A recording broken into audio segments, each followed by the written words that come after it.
Welcome. I am Michele Leclaire, Executive Director of Buckham Gallery. Today, I am chatting with Denise Burge about her exhibition, Sunstroke, on view through September 30th. This exhibition may also be viewed on our website at buckhamgallery.org.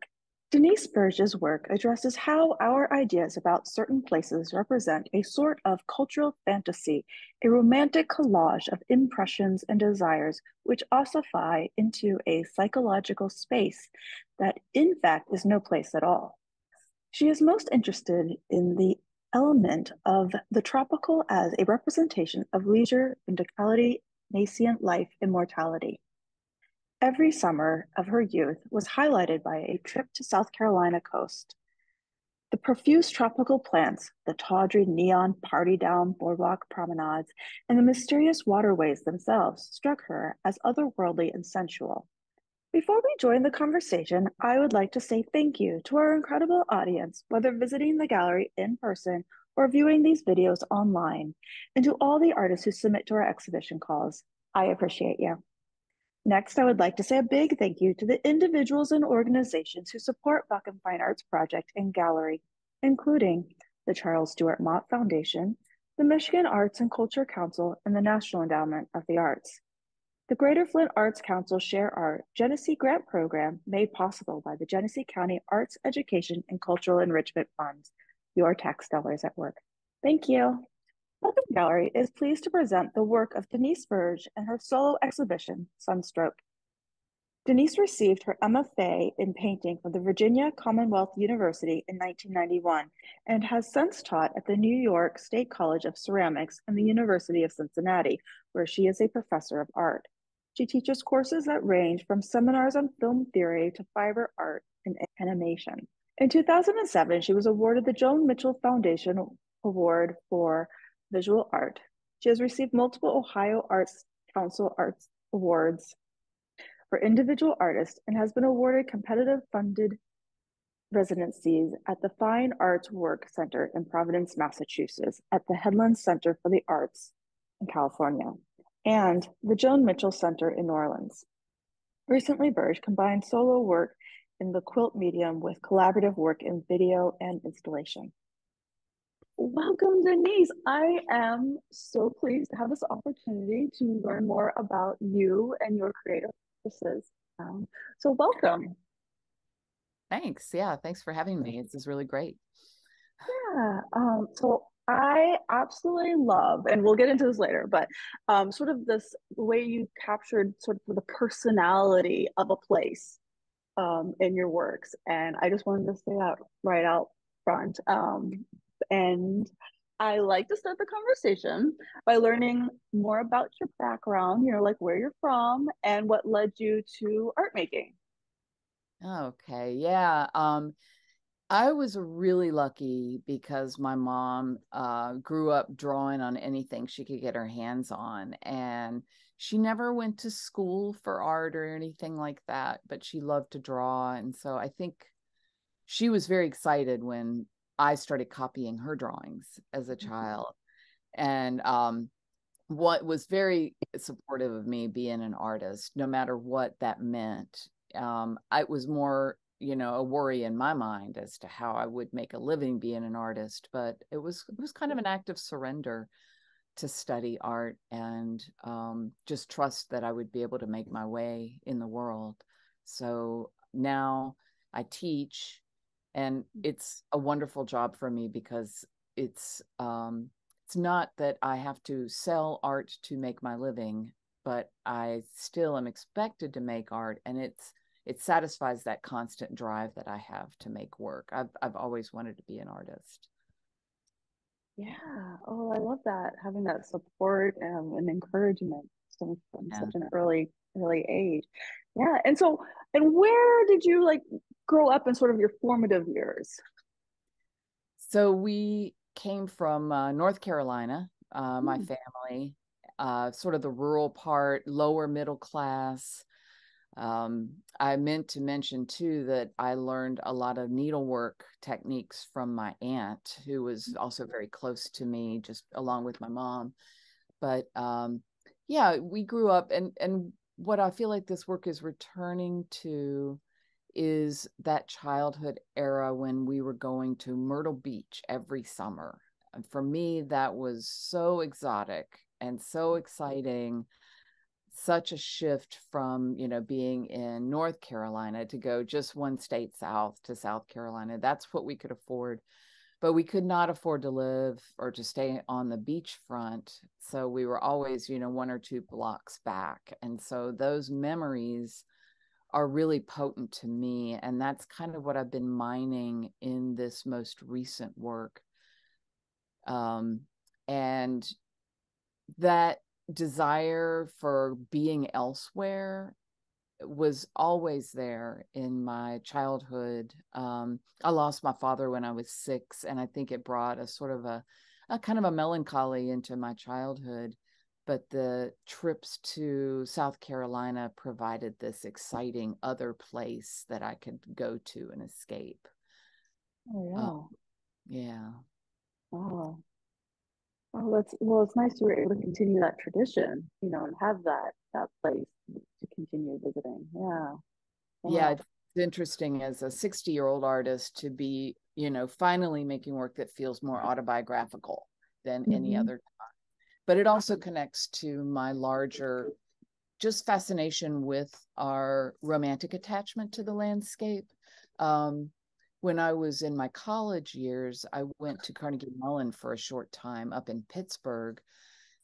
And it was there when I started making work about the South, because again, it was this elsewhere, it was home, it was the place that I really missed from the cold environment of, this northern city. That's when I really started looking at land as a metaphor for other things. And that has just remained a constant, no matter what medium I'm working in since then. Yeah, well, it's kind of interesting once you like move out of a place you're in, especially because Pennsylvania like that has such different agricultural or natural vegetation than you would in some place like that. Yeah.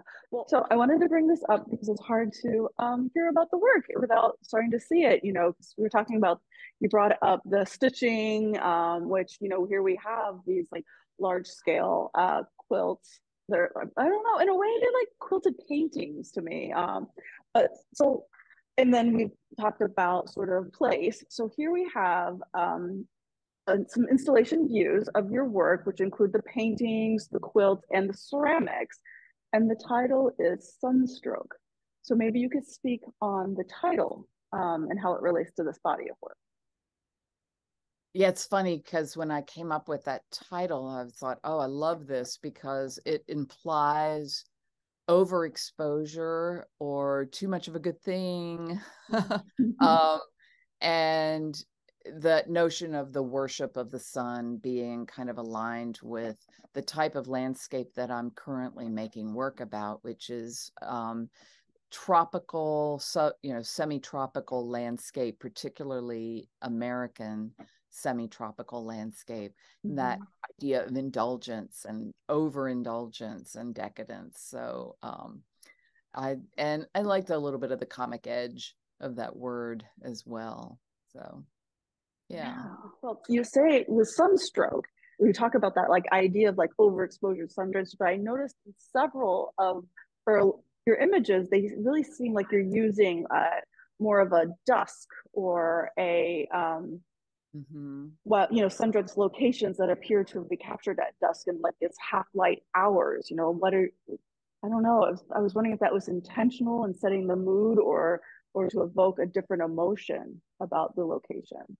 It's very intentional because, again, these being very autobiographical, my sense memories of being in those places mostly are at their height as the sun is going down. If you get a sunburn, that's when it starts to come out. You don't really notice it until the sunset of that first day and you go, oh my goodness, I had too much sun today. But there's also an afterglow feeling during dusk. Dusk is also a highly romantic time at the ocean.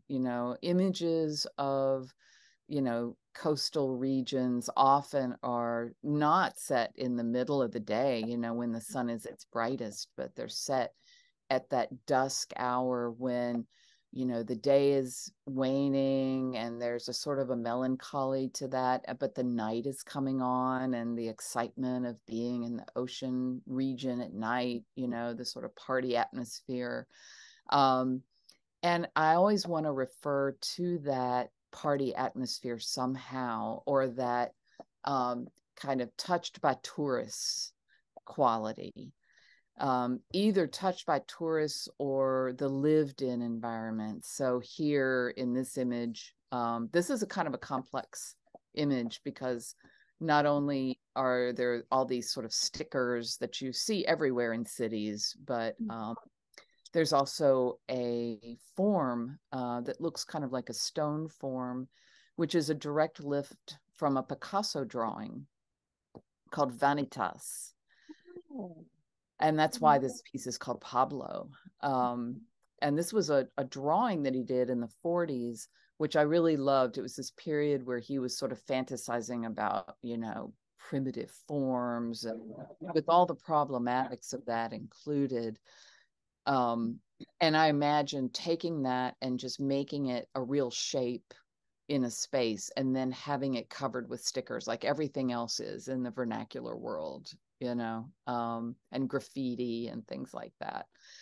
Not as a gesture of defiance or dislike, but almost sort of just a naughty gesture, like taking it, pulling it in, and then seeing what happens to it, to this high art image when it's contextualized in a vernacular space. And then, of course, there's, a commemorative Miami Beach sun shirt that I really enjoyed embroidering, taking that time with it. And I liked making these sort of cluster compositions. This is a really good example of that. It's just a slightly off-topic thing, but I was really influenced, and I've always been influenced by the compositions of Lee Friedlander, who was a photographer in the 20th century. And the work of Lee Friedlander is often these clusters of blockage between you and something in the distance. And for me, that it's like a theatrical space. It's an artificial space. It's a non-space. It's an impossible space in a way. It's taking away from the normal picturesque view of a scene like that. Like normally you wouldn't have any of that stuff in there. You would just have this lovely uncluttered vista of the seaside.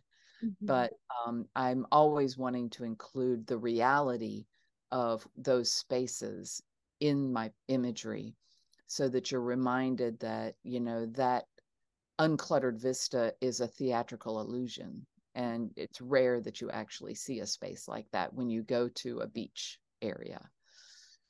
And that kind of harkens back to my background in theater. I used to work in wardrobe, and I fell in love with the artifice of the stage space.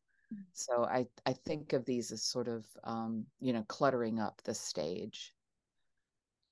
Wow. I'm going to back up for just a second. You said something, you touched on this, and it was in your statement too, about the sort of the tension that you can create with using high and low art styles, and you talked about that often in these sort of semi-tropic communities, but also here in the art. And I should have, I kind of had seen the drawing on the rock, but I didn't see it specifically as from that Picasso picture. But now you have this pull of this, what is considered now high art, Pablo Picasso, and then embroidery, and quilt making, which is often, although textiles have gotten a lot more recognition recently, but it has a history of being more of a craft or a woman's work. And I love that kind of pull and the combination of those in this work. Yeah, there's a little bit of almost a joke to me in that sort of way of working. And even the notion of thinking of these as quilts with all the baggage that quilts carry with them is interesting, to sort of take the form of the quilt and try to stretch it and make it do different things. So that brings up a great thought here, because the works aren't traditionally quilted. You don't have that one design pattern that goes throughout all of it. They really do seem more like fabric and stitched paintings to me than a traditional quilt. I mean, maybe this one is a slightly less example with the part with the fabric hanging over the table, so it looks like a quilted piece put on top of the table. But what are your thoughts on that? I mean, maybe we shouldn't call them quilts at all. Well, that's been always a question for me. Should I continue to call them quilts? Because in the past and in the present too, whenever I describe my work as quilt, the person's eyes usually kind of glaze over, either with pleasure or disdain. People have very strong impressions of what a quilt means, but I'd still like the relationship to the quilt. And again, that idea of stretching away from the traditional quilt, but with nods to the tradition, because yes, that fabric that looks like it is laying over the top of the table is pieced fabric in a traditional piecing manner. But then I tried to make it look pictorial, you know, by making it look like it shifted. So the colors of the fabric just change to by that space change. Right. So it gives it fun to perspective. play with. Yeah. And again, in a way, the quilt concept itself is an artifice, because it represents so many things. And to be able to play within that and try to push against it a little bit, like in a meta kind of fashion, is really fun for me. Yeah. And there are lots of traditional quilt, you know, you see in art quilts, people using these techniques all the time of, you know, applique and embroidery, and even sections of the quilt that are fused together with fuse material in between the fabric and the backing that you just iron it on. So I will paint a piece of fabric and then kind of cut into it to make shapes and then fuse them onto the surface. So there's a lot of techniques that are used by contemporary quilters, but the image doesn't end up looking like a quilt. It really, I became very interested in light, and was really interested in trying to see if I could capture like the backlighting through a leaf, or that's actually a Picasso image in that little windowsill as well, from the backwards, trying to get a sense of that sort of light so that people look at it and go, that it's very photographic. And that's interesting to me. The artifice, again, playing with the artifice of it. And people, I mean, audiences, guests to the gallery coming in are really drawn to them and looking at them. And it frequently takes them a while to realize that it's not just a painting. Right. I've thought about stretching them like paintings would be stretched as well, and not having them hang flat, but just haven't gotten around to that decision yet. I think there's something about the way that they hang that also plays with that tension between painting and quilt. Yeah, and more artists are actually not stretching their canvases too. I mean, you see a lot of that. So there's a lot of play back and forth. So we was kind of wondering how the paintings, I mean, besides using similar location and light, how the relation to the paintings and the quilts, or, you know, I think, you know, are the paintings sketches for the quilt, or are they in another way to explore the imagery? Right. Yeah, it's definitely a quicker way to make an image than to make these quilts. You know, the quilt on the right, you know, has all that stitching and embroidery in it as well, whereas the painting on the left is smaller, and they are kind of like rehearsals in a way. I've never made a quilt from a painting because I tend to like what's going on in the paintings on their own, the sort of painterly freshness of the mark making that I really strive for.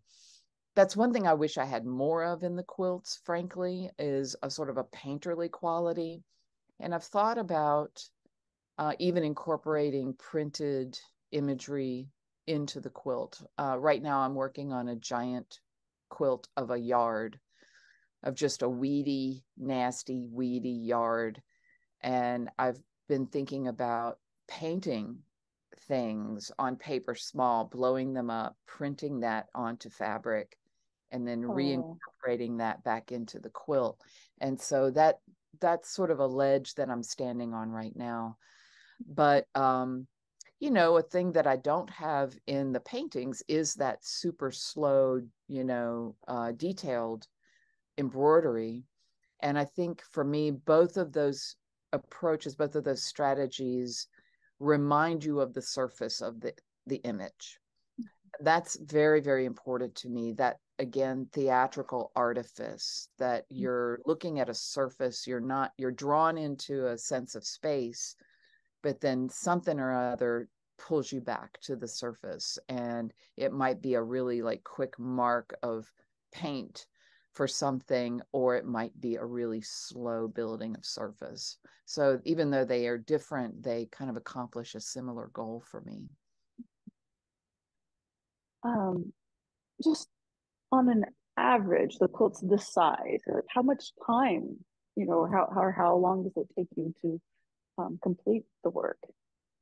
Well, it honestly depends on what's going on in my life, because being a full-time professor of art takes a lot of energy, and I might get into the studio a couple days a week. However, my favorite thing to do after I get home from work is embroider, because it's very relaxing. But generally, I would say roughly a month of good, solid work to finish a piece. Once I get it figured out, sometimes I have to take them apart several times because it won't look right. You know, the materiality choice won't work right. There was one quilt with a beaded curtain in it, and I think I made 5 versions of that curtain. And every time it was just all this stitch work to get it on there. And then like, nope, it doesn't have the right thickness. The fabric doesn't feel right. And I would have to take it off. No, that's really fascinating, because you were working these then quilts like paintings, because paintings can be very additive and subtractive in process and reactionary, but here it's just a much slower build up to hear that you actually pull it apart and then rework it.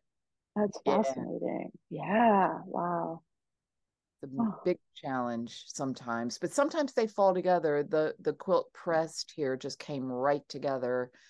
All of those bricks were just a single piece of a sort of a peach colored flannel that I would just touch with paint in different directions. And I cut them all apart into, I traced the perspective onto the single piece of flannel. Then I cut out each and every little brick and touched it with a little paint to send it in a different color direction, and then stitched them back together. And that was fun, you know. Like, oh, I pulled that off. It actually looks right.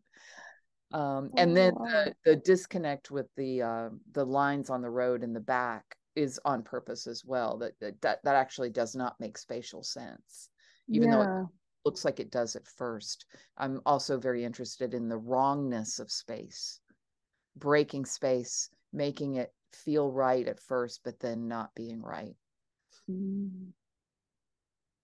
So the artist who sneaks in an extra finger on the hand just to make it unsettling. Right. Yeah. Oh, wow. Journey does that really well. So we were really excited when you brought the ceramic pieces to the gallery. They love how playful they are. And so I was curious about the addition of the ceramics to this body of work, and what led you to clay. Yeah, this was really out of the blue. This summer, I was working with a student who was struggling, and we both agreed together to have the month of May be May Madness, where we just brainstorm and sketch and ideate just like crazy. And so I started drawing these sort of what I was just calling oceanic forms. And at first they were kind of abstract, like these sort of coral shapes. And then I started seeing candles coming out of them. And the point was to not question anything, to just accept everything and follow where it leads. And then I drew this image of a foot stepping on a shell or a piece of coral, and then the coral just distorting the foot. And I thought, wow, those are crazy images. And they looked like older paintings of mine because they were a little bit more stylized, cartoony kind of forms. But I thought, what if I actually made one of these out of clay? I had never touched ceramics before I started doing these, but here in Cincinnati, there's a wonderful Saturday workshop kind of time when you can just make things in clay with very, very light instruction by a wonderful woman named Diane Fishbein. And she really created a welcoming atmosphere for me to come in and just try to make these things. Thinking that in my mind, I thought, well, what I can do is make them into props for future paintings or quilts. So light them, like make them, put them in a scenario as an element, and then, light them, photograph them, and then reincorporate them back into a quilt or a painting. But I also thought they were just so much fun to do on their own. And I was very grateful that you gave me space to show them, because that felt like it completed them for me. And they're painted with gouache. So they're not glazed or anything, and which added to the sort of painterly aspect.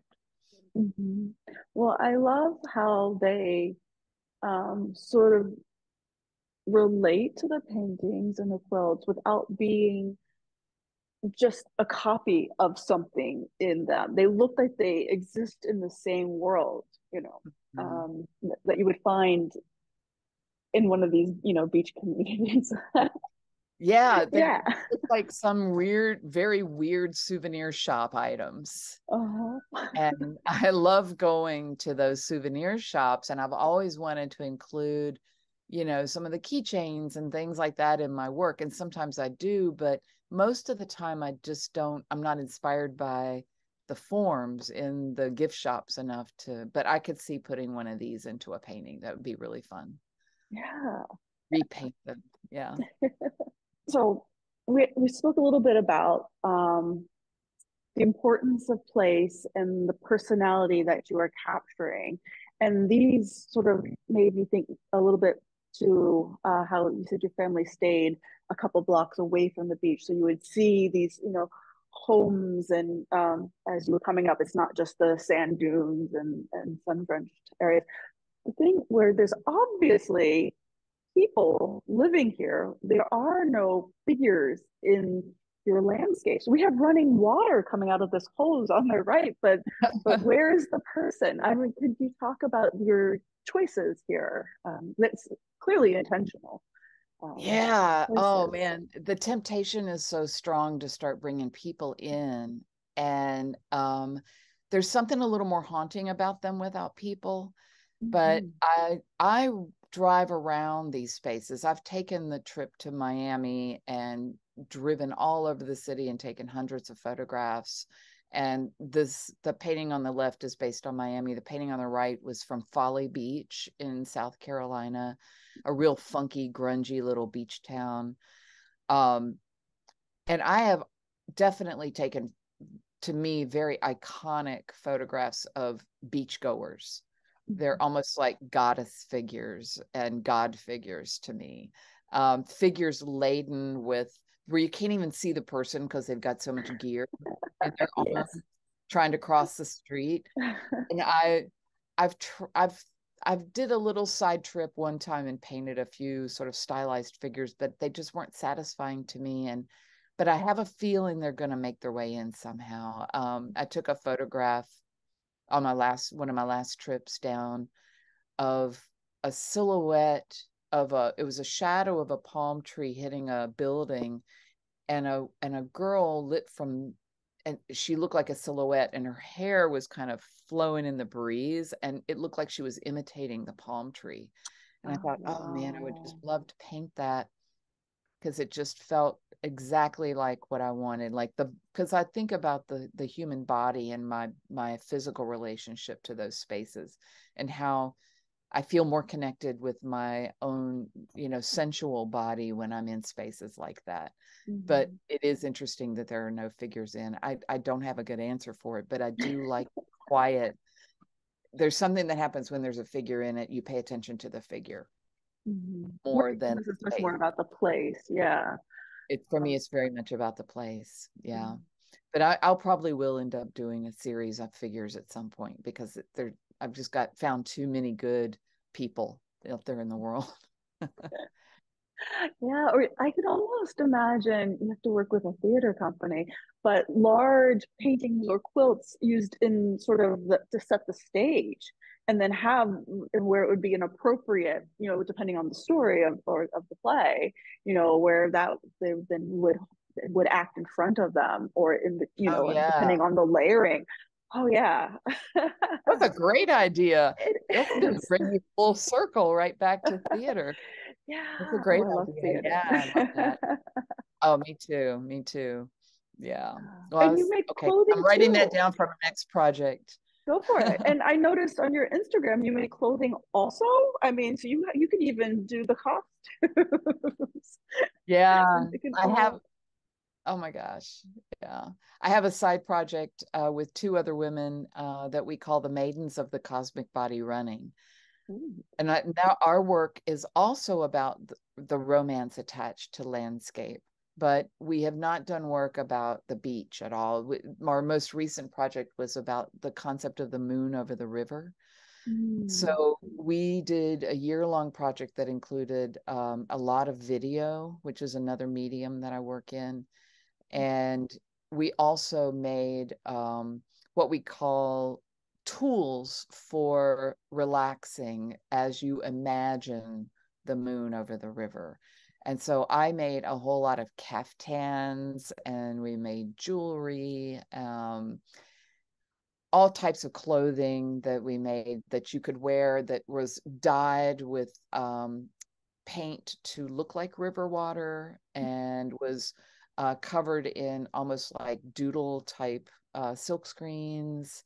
So, as if the garment was a place in which you could fantasize about the moon over the river.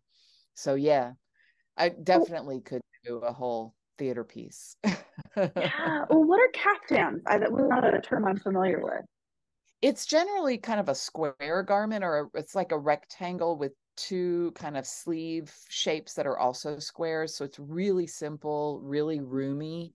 Another word in the 70s would have been a muumuu, where it's just Okay. extremely roomy Yeah. robe kind of thing that you just sort of toss over your head. Oh, that Yeah, sounds amazing. yeah. They're great. They're great. I have a couple Yeah. left. You mentioned installations and digital video work. Could you talk about that a little bit? Because I haven't seen those. Yeah. So I've often felt that I was torn between a lot of different media. Um, and at one point, I actually made a quilt that was meant to be a video screen. And I shot video onto and projected video onto this quilted piece, but it wasn't an image per se. The quilted element was more minimal. But I love film. I'm a big film buff, and I love experimental film. So the work that I do with the Maidens of the Cosmic Body Running is usually very impressionistic, and very playful and tongue-in-cheek. The maidens are characters themselves that have almost a delusional relationship to nature. Like they over romanticize the natural world. So they live in a state of wanting to make images of nature into which they could gaze, onto which they could project their own gaze.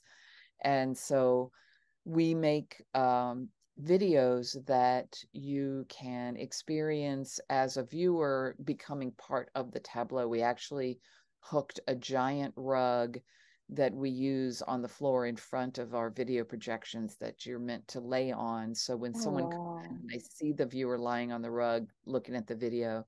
So the viewer is part of the tableau. We've also built platforms for viewers to stand on while they're looking at a video that might be in a particular location, or they might gaze down into a hole to see the video. So the act of gazing as an act of desire and romantic feeling is part of the work. So the video itself sometimes includes seeing other people gazing or Mm. people acting out fantasy relationships with nature on very far removed levels. But yeah, we have a website, the Maidens of the Cosmic Body Running. I don't think there's any other website with that name. So Yeah, I'll um, check it out. That's yeah, awesome. yeah, Wow. it's been a really fun project. We do on and off projects when invited. So yeah. Yeah, that was fantastic. Thank you for sharing. Yeah.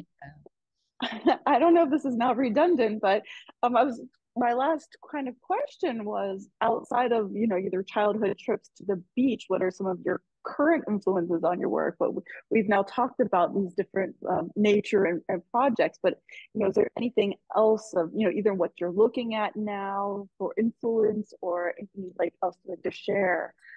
Yeah. Um, there are definitely some great painters out there that are making work, Catherine Bradford. I studied with her. She was Did my, you? yeah, she was one of my critics in grad school in Oh, wow. Philadelphia. Oh, well, that's fantastic. Well, she's got a fan over here.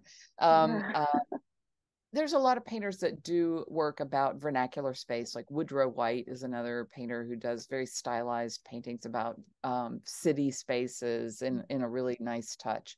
I found someone recently, Damian Stamer, who is actually from my home state, North Carolina, and I saw a series of large paintings by him that just really blew me away. And he's using AI to create a space that is based, the prompts that he'll put into AI is like my memory of my childhood home in North Carolina, ruined, abandoned, et cetera, et cetera. And then AI will churn out this image that it thinks would be his childhood home in North Carolina. And then he collaborates with that he'll print it out really large and paint on top of it. And they're just really stunning works. And I've been very interested in AI, but I haven't figured out how to make it work for me at all. But I love that once again, this is an illusion of something. He's trying to make AI create his own memories, and Yeah. I just love that. To me, it's this reverberation, because I tell my students, you kind of are your own AI. You input influences into yourself, and then you're the one that churns the material back out. But um so that's something that I am interested in as another way of thinking, and another imagination, another layer of remove from the real thing. But certainly, I'm also interested in some of the recurrence of this tropical fantasy theme that I'm seeing even in popular music. A couple of years ago, I was on a trip in Miami and just turned on the radio to the local college station, and there were all these bands being played that sounded like yacht rock from the 80s. The Flamingods, what are some of the other ones? Tuxedo, Reservoir, and they're making this contemporary music that harkens back to this idyllic yacht rock kind of oceanic tropical kind of feel, but again, like even another layer removed from that era. So I'm interested in how things get regurgitated in culture, and sometimes enhanced and sometimes eroded more and more. So and I'm always looking at film. And there are a lot of directors that I love, but nothing necessarily related directly to my own work. But those are just some of the things that I've been noticing out there that I don't feel that I'm necessarily in a zeitgeist, but I take inspiration from those other people that make work about place. Yeah. That's fantastic. Thank you so much. Sure. This has been lovely. I have thoroughly enjoyed this conversation. Thank you, Denise. And thank you also so much for sharing this incredible body of work here in Flint, Michigan. Yeah. Really fantastic. Everyone who's come in has been just blown away. So thank you Oh, so much. thank you so much. I appreciate that. It makes it feel complete to have other eyes on it. So thank you for it there. Of course. Thank you so much again to Denise for taking time out of your day to speak with me. I absolutely love hearing about your work and your creative practice. And thank you to our audience for being here. We appreciate you on our virtual audience and those who come into the gallery. So have a great day. Thanks.